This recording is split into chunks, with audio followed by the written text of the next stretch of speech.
Hello everybody, welcome back to another video. Today I'm going to kind of cover setting up my layout since I did a fresh install. So let's close these windows.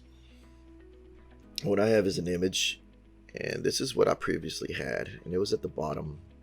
These are buttons that I use often, and I love to use these for getting around the model and kicking up my speed a little bit faster. So if you think of Zbrush like a toolbox and you're an artist and you need certain brushes, sometimes you need your brushes right at the hand. So what we need to do in order for us to see some of our options, we need to actually have a 3D mode so all the options pop up. So let's go ahead and open up just a basic mesh. Click and drag. So this is 2.5D. We're going to turn it to 3D. Click in the edit or the T. So now we're in 3D mode. So first thing is first, I don't like the material. So we can go to, I usually go to Skin Shader 4. So I'm going to click this, and this is a good startup material. And I can go down here, and as you can see, you have a save as startup material. This is the first thing I'm probably going to do on every install if it resets. Update it. So stored successfully. Okay. The next thing I would like to do is add these buttons to the bottom. So in order to do that, we need to go to, I'll go ahead and circle things so we kind of know where we're going. We're going to go to this little area, it's preferences, and we're going to go to configuration. So let's go ahead and circle. I'm going to drag this to the side. So if you grab this little circle with the arrow, you can drag it over to the side. And let's open this panel. Going to drag it over.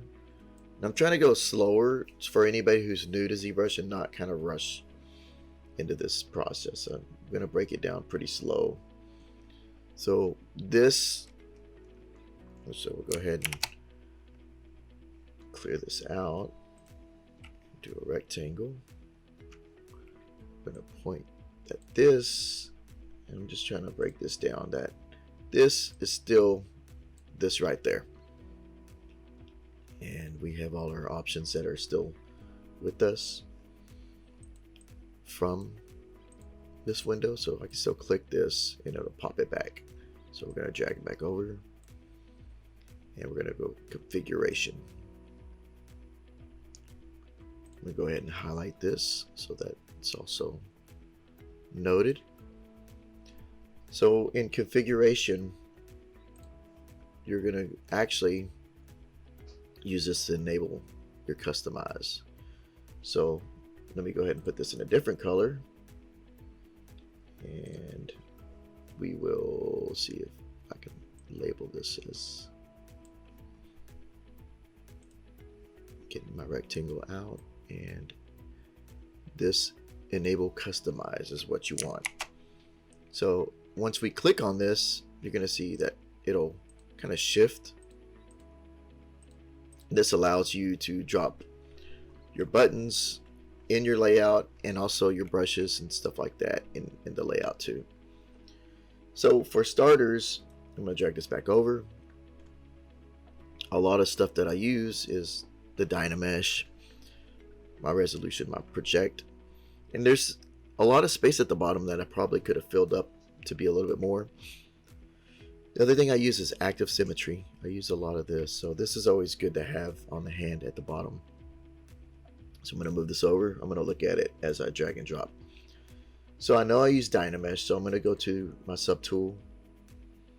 Just make sure I don't need anything else. And there's a couple things in here, but for me personally, I've always had my tools over here. Just it kind of went left to right as I needed them. But so we're going to go to Dynamesh. And what's funny is that I kind of got to dig for where everything is because I'm so used to them being at the bottom. So in order for you to move a button, you're going to hold Control Alt, click and drag. And so now this button can be moved anywhere down here. So I'm going to put it to the side like I had. Can line it up if I need to. So there you go. If you hold Control, you can drag this over and move it back and forth, so it's a longer tray. So Dynamesh is one. My resolution is something I used a lot. So what's cool is you can grab these sliders. So if you find you use something a lot in ZBrush, I still have to learn, like, this is just a quick thing, but you could still grab any of these things, and if it's there, you can drag it, drop it, drag and drop it, even if it's grayed out. If you don't want that, you can just drag it up to the screen and it goes away. So I'm going to go back up to my Dynamesh, and let's see if I want to change anything this year. I might drop these other little options at the bottom. Yeah, why not, right? I use Dynamesh here and there, and so why not do a space, and I can kind of lay it out pretty good. Gotta move them around a little bit, make them fit right.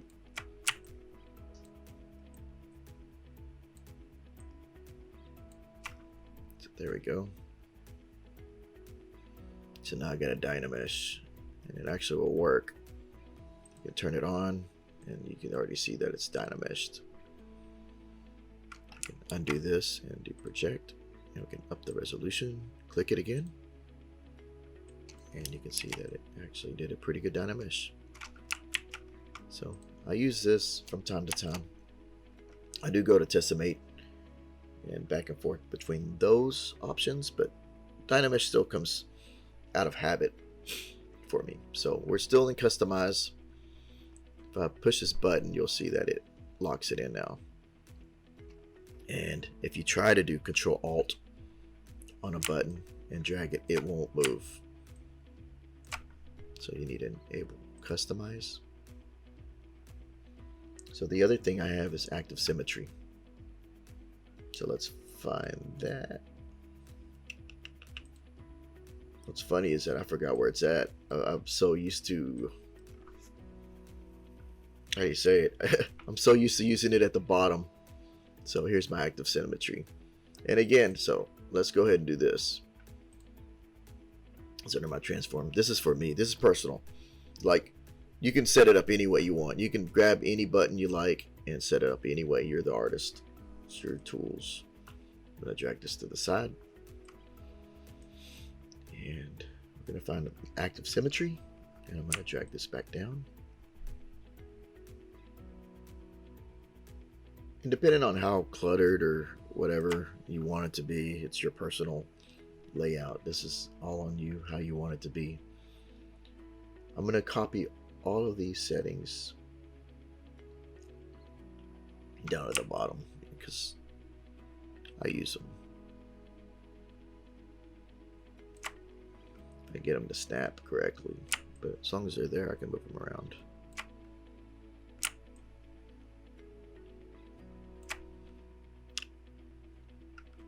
What's funny is that never noticed it's mirror symmetry, so we're gonna drag that in there. So if I turn it on, we got symmetry. We can turn our Dynamesh on. So now we can actually sculpt. And this is more why I keep it on there if I want to do the X and the Y. You can already see. So the radial, I do use this from time to time. So let's add that in there. My radial count. And before, I'll show you this picture real quick. You can see I had a lot of empty space. I'm gonna go ahead and fill that up with the rest of the, maybe use posable symmetry. We'll see if this works. Kind of stayed away from it, but you know, it's a new year. We'll throw it in there. We'll see what it does this year. Okay. So that's for that. The other thing I use is a lot of groups. Group split, group similar parts, and I'm probably going to add to this if I can. So let's go to our groups. I'm going to close this out. So if you did drag this over here, besides clicking back, you can click the X and it'll go away. Same for your tools. If you ever go in ZBrush and you're like clicking this accidentally and everything's gone, you can go back here and just drag it back. Okay, so the next thing I'm going to grab is the groups.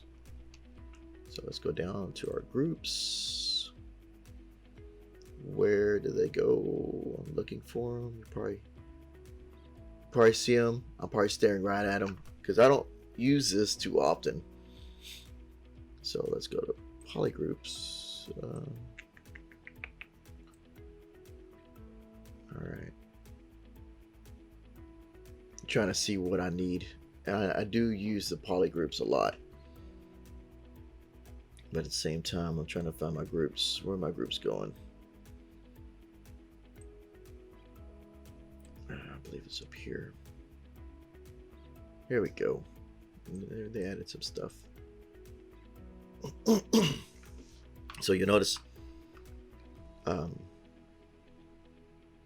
these grow every update. There's something new. So this project, the relief, that's new to me. I'm just looking. So, and this is new. So this is pretty cool. A lot of hesitation of updating was because I didn't have my setup, and I still got to work. So it's at the same time I'm kind of trying to manage my time. Let's go back up here to split. So this is where it is, group split. So we're going to grab this, because I use this often. Split the similar parts. Yeah, why not? Close holes. I have that at the bottom right here, and delete hidden and dynamic. So let's go ahead, and I still want to customize this a little bit better, the groups thing, because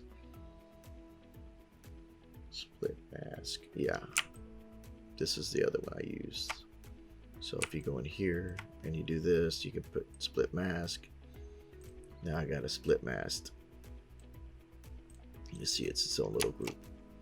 That helps out. Let's see what else we got. Split the parts, similar parts, split hidden. Don't want that. Did I have that before? I don't see it. But yeah, let's grab that. That's gonna be handy. That's a good thing about starting a new year. You kind of rework your thinking. Nothing's set in stone. Merge. Just go down the list is what I'm gonna do. This is new.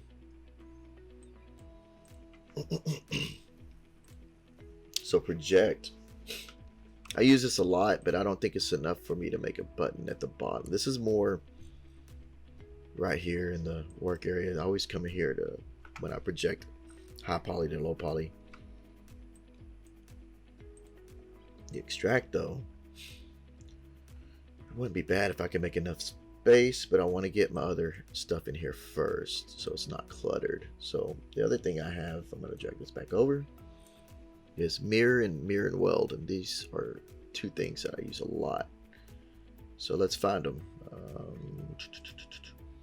Here's mirror and weld, but I think mirror is over here. So the thing is, and I'll show you why I have this here. So I have mirror, you go all the way up here, and this is where this would normally break my workflow. So I made a button at the bottom here. So Say for instance, I'm gonna turn that off.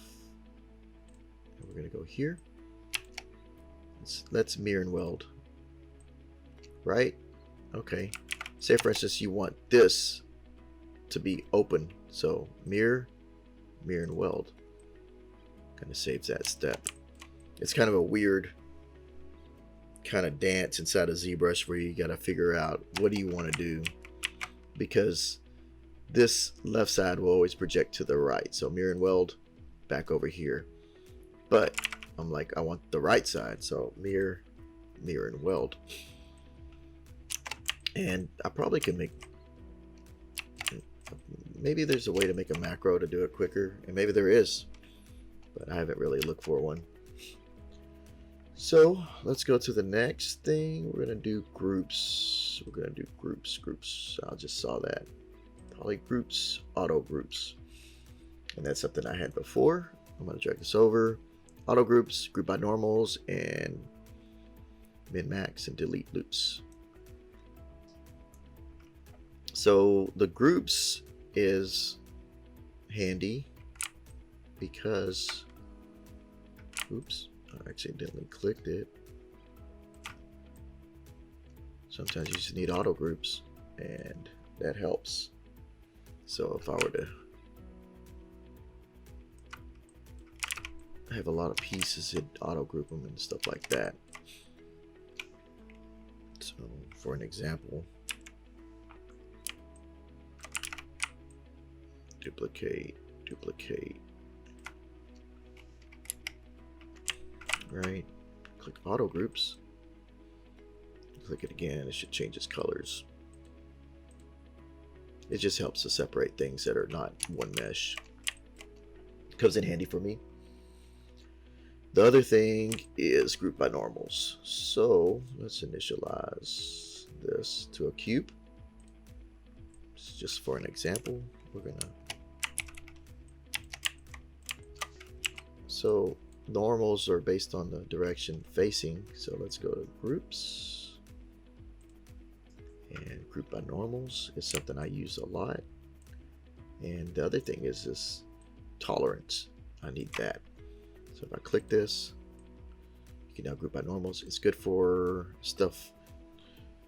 It's good for hard surface modeling sometimes. And sometimes other things too. The other thing I have is delete loops. So that's something that I've kind of come to use. So I'm gonna grab that. Let me find it because it's been a while. Let's see where we put it. Delete loops. Delete symmetry. I'll find you in a minute. Edge loops and delete loops. So you can see why I customize my toolbars, because you're digging around on all these folders and just trying to find something in here is kind of, it'll use a, you'll lose a lot of time. So delete loops. And you're probably asking, why do you want to delete loops? Well, there's a few reasons. So here's one reason. We can delete loops, and say for instance we do a cylinder, and let's go ahead and give it some loops. Wrong loops. We'll give it cylinder. So a lot of times you can delete. Let's see if I can get rid of that. Let's not do it on this one. Let me see if I can find it. Maybe it's this one. I think it's this one. So here's an example. Should be able to push delete loops, and it removes these loops. Doesn't always work. You just saw when I initialized, but every now and then you'll get this, and you're like, I just want to get rid of the in between. So that helps. And sometimes it'll clean up other models too, and I always just have that on hand. So let's look in there. Align loops. That's let's see. And then there's an angle too. So Why not, right? It's a new year. Let's go ahead and drop that at the bottom. We never know. Oh, did I grab it? Delete loops. Where you at? At the bottom. Get you in the bottom right there. Oops. Now delete loops is gone. Let's just put you right side. Okay, let's see. Let's crank it up. It's about the same.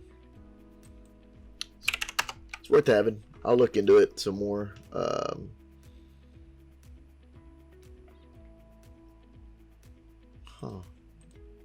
There you go.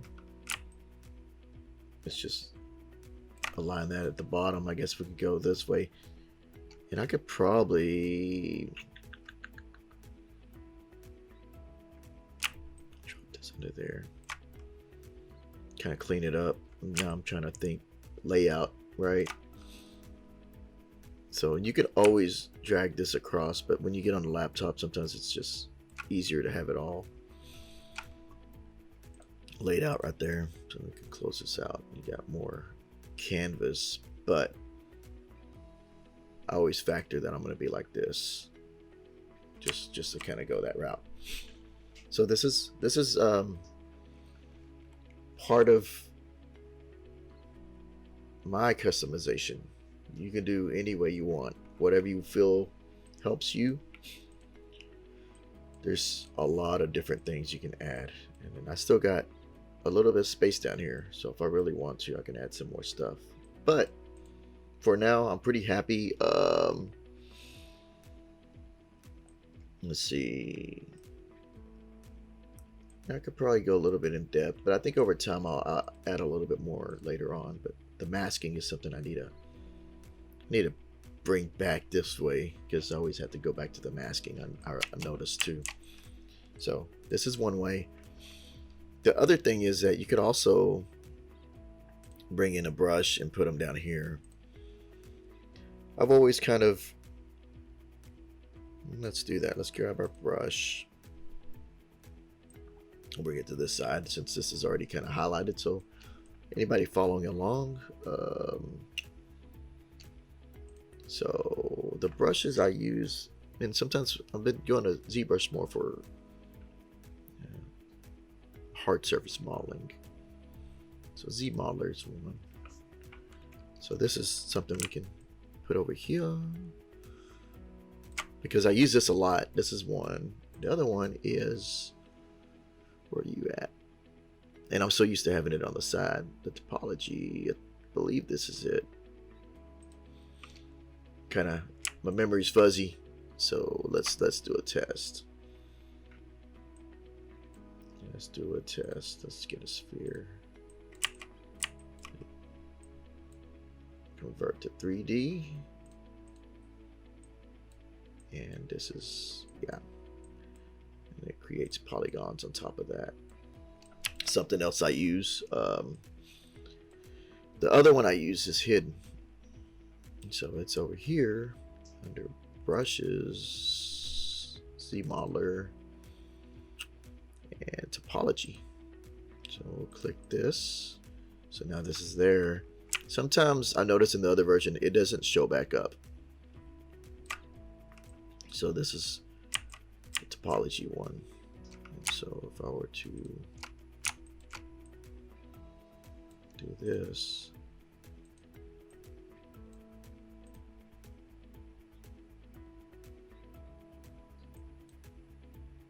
yeah, split hidden. That came in handy. So I'm gonna get this, and I should have did a delete hidden, and I've had that before, so let's go ahead and add that back. So this is a good way to find out. Topology, delete hidden. So you can see jumping around, boom, it's gone. You know what? Let's drag that down there too. I use that a lot too. So now we got our topology. So now we can do our editing and topology brush and jump back and forth. and everything else. The tricky thing is that sometimes that'll go away. Let's start fresh and see if it'll go away. And I'm going to push T. Switch. Let's switch to 2.5 as if we started over. You see these are all grayed out now, so you can't touch them. But we click it again. Just picked it back up. So they will show up. But the other version, what I noticed is that this brush would disappear. So I'm not sure if that was a bug, because once I enabled it through here, it would show back up over here. So, and once I got in the workflow, it was back. So I don't know if that was a bug or just something that, who knows. So once we got everything set up, we're going to save. We're going to store this configuration. Let's store it right here. And let's let me do an undo, and we'll do another box, and we can store our configuration. Boom, right there.